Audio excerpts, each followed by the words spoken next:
everyone, and welcome back to Mach 1 Mindset. Today we're diving into AP European History 2.1, Contextualizing 16th and 17th Century Challenges and Developments.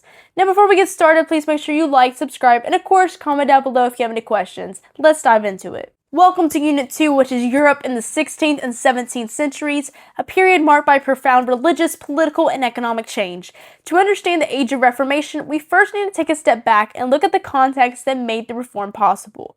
For over a millennium, the Catholic Church dominated European life. Its influence extended beyond religion to politics, culture, and society. Yet by the Renaissance, this monopoly began to erode. Humanism and the emphasis on individualism encouraged critical thinking, making it possible for reformers to question long-standing church authority.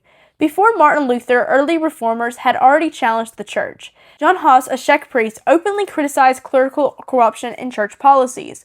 Huss was burned at the stake in 1415, becoming a martyr and inspiring the Hussite movement.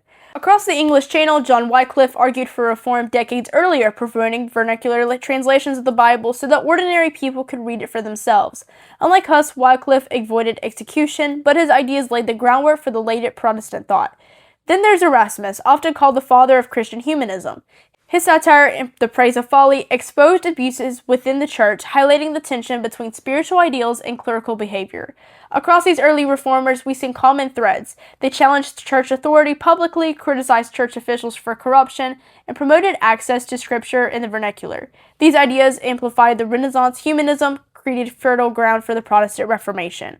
The church's authority was further undermined by clear abuses. The scale of indulgences is perhaps a famous example. These were documents that promised to reduce the saint time in purgatory in exchange for money. John Tetzel, a German indulgence seller, summed it up bluntly: "As soon as the coin of the coffer rings, the soul from a purgatory springs."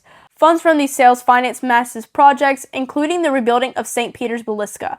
But indulgences were only part of the problem. Clerical immorality, ignorance, and nepotism were widespread.